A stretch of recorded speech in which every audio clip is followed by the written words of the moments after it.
திருமணம் அப்படிங்கிறதே ஒரு மகிழ்ச்சியான தருணம் தாங்க. திருமண பந்தத்தில் இணைய போகிற ஆண்களாக இருந்தாலும் சரி, பெண்களாக இருந்தாலும் சரி, பல்வேறு விதமான எதிர்பார்ப்பிலையும் மகிழ்ச்சியிலையும் தாங்க திருமண பந்தத்திலேயே இணைவாங்க. ஆண்களை காட்டிலும் பெண்கள் பார்த்தீங்கன்னா தன்னை அலங்காரப்படுத்தி கொள்றதுல ரொம்பவே அதிக கவனம் செலுத்துவாங்க. இந்த அளவு செயற்கையாக இல்லாமல் இயற்கையான பொருட்களை யூஸ் பண்ணுறதாங்க ரொம்பவே சிறந்தது. கண்டிப்பாக ஒரு திருமண பந்தத்தில் இணைய போகிறதுக்கு 1 or 3 months முன்னாடியே டேட் ஃபிக்ஸ் பண்ணிடுவாங்க. Hi friends, welcome to Chris 2021 live to the way. இந்த கண்டென்ட் உங்களுக்கு யூஸ்ஃபுல்லாக இருந்துச்சு அப்படின்னா நம்ம சேனலை இது வரைக்கும் சப்ஸ்கிரைப் பண்ணாமல் பார்த்துக்கிட்டு இருந்தீங்க அப்படின்னா சப்ஸ்கிரைப் பட்டனை ப்ரெஸ் பண்ணிவிட்டு கூடவே பக்கத்தில் இருக்கிற பெல் ஐக்கானை கிளிக் பண்ணிக்கோங்க. இதில் நான் ஒரு 10 points தாங்க நான் உங்ககிட்ட ஷேர் பண்ணிக்க போகிறேன். ஃபர்ஸ்ட் பாயிண்ட் பார்த்தீங்கன்னா சரியான தூக்கம். ஒவ்வொரு இடத்துக்கு ஏற்றது மாதிரி ஒவ்வொரு விதமான சடங்கு முறைகள் இருக்கும்.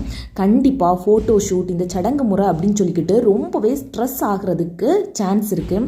ஸோ கண்டிப்பாக சரியான தூக்க முறையை கையாண்டுக்கோங்க. செகண்ட் பாயிண்ட் ரொம்ப ரொம்ப இம்பார்ட்டண்டான பாயிண்ட், சரியான உணவு முறை. சத்தான உணவாக உங்களுடைய உடம்புல போகிறது மாதிரி பார்த்துக்கோங்க. அதாவது காய்கறிகள், பழங்கள், பயிறு, தானிய வகைகள் அப்படின்னு சொல்லிக்கிட்டு எப்போதுமே ஹெல்த்தியான ஃபுட்டை மட்டும் எடுத்துக்கோங்க. இந்த ஜங்க் ஃபுட்டை ரொம்பவே அதை அப்படியே கம்ப்ளீட்டாக நீங்கள் அவாய்ட் பண்ணுறது ரொம்பவே நல்லது. சரியான உணவு முறையை சத்தான உணவு முறையாக மாற்றிக்கிட்டீங்க அப்படின்னாலே தூக்கம் அப்படிங்கிறது கரெக்டாக வந்துடும்.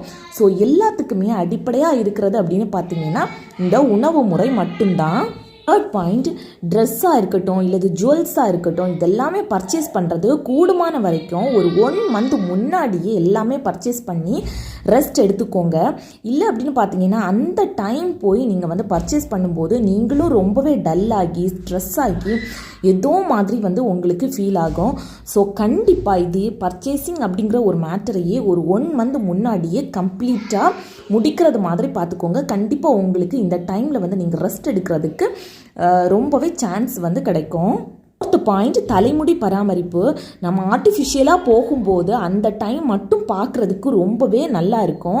அதுக்கப்புறமா மேரேஜ் ஆகி 1 or 2 weeksக்கு அப்புறமாவே உடனே உங்களுக்கு கம்ப்ளீட்டாக ரிசல்ட் சேஞ்ச் ஆகி தான் காமிக்கும்.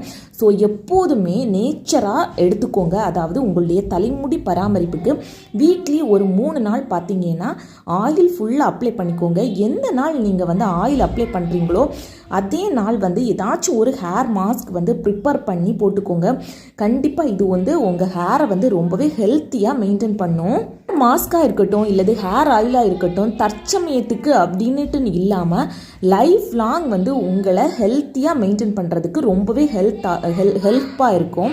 ஸோ தயவு செய்து இந்த தலைமுடி பராமரிக்கிறதுக்கு அப்படின்னு சொல்லிக்கிட்டு ஆர்டிஃபிஷியலாக எதையுமே ட்ரை பண்ணாதீங்க. எது இயற்கைக்கு மாறாக பயன்படுத்துகிறோமோ கண்டிப்பாக அதோட பின் விளைவுகள் ரொம்பவே ஜாஸ்தியாக இருக்குங்க. ஸோ அது கூட பின்னால் ஐயோ என் முடியெல்லாம் போச்சு அப்படின்னு சொல்லிக்கிட்டு ரொம்பவே ஸ்ட்ரெஸ் ஆகிடுவீங்க. ஸோ கண்டிப்பாக தலைமுடி பராமரிப்பு அப்படிங்கிற விஷயத்தில் மேரேஜுக்கு முன்னாடியே இருந்து உங்களுடைய ஹேரை நீங்கள் மெயின்டைன் பண்ணிக்கிட்டே இருங்க. இதை ஸ்டாப் பண்ணலாமா அப்படின்னு கேட்டால் கண்டிப்பாக கிடையாது. மேரேஜுக்கு அப்புறம் வீக்லி 3 days முடியலைன்னா அப்படின்னா கூட வீக்லி ஒன்ஸ் கரெக்டாக நீங்கள் அதை மெயின்டைன் பண்ணிக்கிட்டு இருந்தாலே போதும். ஹேர் ஓரளவுக்கு நம்மளால் மெயின்டைன் பண்ணிக்கவே முடியும். 5th பாயிண்ட், இது பெரும்பாலான பெண்கள் பண்ணக்கூடிய ரொம்ப ரொம்ப ஈகரான விஷயம் இதுதாங்க. அதாவது முக அழகுக்கு அப்படின்னு சொல்லிக்கிட்டு நிறைய ட்ரை பண்ணுவாங்க. அதுவும் பியூட்டி பார்லர் அங்கே போய் ட்ரை பண்ணுறது, அதுக்கப்புறமா வீட்டில் அப்படின்னு சொல்லிட்டு என்னென்னமோ ட்ரை பண்ணுவாங்க. சிலருக்கு பார்த்தீங்கன்னா அந்த மேரேஜ் டைமில், அதாவது மேரேஜுக்கு முன்னாடி பார்த்த ஃபேஸுக்கும் மேரேஜ் டைமில் பார்க்குற ஃபேஸுக்கும் ரொம்பவே டிஃப்ரெண்ட்டாக இருக்கும். ஸோ தயவு செய்து இந்த மாதிரியான விஷயங்களை பண்ணாதுங்க. எல்லா பெண்களுமே பொதுவாக முக அழகுக்கு, அதாவது வசீகரத்துக்கு அப்படின்னு சொல்லிக்கிட்டு ரொம்பவே இம்பார்ட்டன்ஸ் கொடுக்குறாங்க. ஸோ அதை இயற்கையாக கிடைக்கக்கூடிய பொருட்களை வச்சு, அதுவும் இந்த பொருளால் எனக்கு அலர்ஜி ஏற்படாது அப்படின்னா மட்டும் அதை ஃபேஸில் அப்ளை பண்ணிக்கோங்க. ஹெல்த்தியான ஃபுட்டை நாம் எடுத்துக்கும் போதே நம்மளுடைய ஃபேஸில் கண்டிப்பாக ஒரு வசீகரம் இருக்கும். ஸோ அதுக்காக ஆர்டிஃபிஷியலாக எதையுமே ட்ரை பண்ணாமல் காய்கறிகள், பழங்கள், முளைக்கட்டிய பயிர் வகைகள் இது எல்லாமே உங்கள் உணவில் இருக்கும்படியாக பார்த்துக்கோங்க. இது கூட பார்த்தீங்கன்னா ஒரு 1 or 2 weeksலேயே உங்களுடைய ஃபேஸ் ரொம்பவே க்ளோயிங்காக இருக்கும். அதுக்கப்புறமா பார்த்தீங்கன்னா இந்த ஃபேஸில் அப்ளை பண்ணுறதுக்காக எது உங்களுக்கு ஒத்துக்குமோ, மஞ்சளாக இருக்கட்டும், தயிர், தக்காளி, பீட்ரூட், உருளைக்கிழங்கு, வெள்ளரிக்காய் அப்படின்னு சொல்லிக்கிட்டு நாம் சாப்பிடக்கூடிய உணவு வகைகளையே நீங்கள் வந்து ஃபேஸுக்கும் மாஸ்காக போட்டு அதை கூட நீங்கள் வந்து அப்படியே கண்டினியூவாக பண்ணிக்கிட்டே வந்தீங்க அப்படின்னா அது கூட உங்களுடைய ஃபேஸுக்கு வந்து க்ளோ பண்ணும். எல்லாத்துக்கும் மேலே வசீகரம் அப்படின்னு சொல்லிக்கிட்டு ஆர்டிஃபிஷியலாக போனீங்க அப்படின்னா எல்லாமே தற்சமயத்துக்கு மட்டும்தாங்க. சிலது பார்த்தீங்கன்னா தற்சமயம் அப்படின்ட்டுன்னு கூட அது வந்து ஊற்றிக்கும். ஸோ எப்போதுமே நேச்சராக ட்ரை பண்ணுங்க. 6th point mehndi. இதனால கூட நிறைய பேருக்கு அலர்ஜி ஏற்படுறதுக்கு சான்ஸ் இருக்குது. நீங்கள் சோசியல் மீடியாவில் கூட பார்த்துருப்பீங்க. உங்களுடைய ரிலேட்டிவ்ஸாக இருக்கலாம், இல்லை ஃப்ரெண்ட்ஸுக்காக கூட இது மாதிரியான விஷயங்கள் வந்து நடந்திருக்கலாம். ஸோ கண்டிப்பாக ஆர்டிஃபிஷியலாக போகாமல் நேச்சராக அந்த இலைகளையே இந்த மாதிரியெல்லாம் பேஸ்ட் பண்ணி இப்போ வந்து கோன் ஷேப்பில் வந்து கொடுக்குறாங்க. ஸோ அந்த மாதிரி யார் கொடுக்குறா, அலர்ஜி ஏற்படாமல் இருக்கிறது மாதிரியான விஷயங்களை வந்து வாங்கி வச்சுக்கோங்க. 7th பாயிண்ட் பார்த்தீங்கன்னா சாரீ வந்து ப்ரீ-ப்ளீட்டிங் எடுத்து வச்சுக்கோங்க. அது கூடவே அதுக்கு செட்டான ஜுவல்ஸ் எல்லாத்தையுமே கரெக்டாக நீங்கள் அரேஞ்ச் பண்ணி வச்சுட்டீங்க அப்படின்னா அந்த டைமில் டென்ஷன் ஆகாமல் இருக்கலாம். 8th point chappal.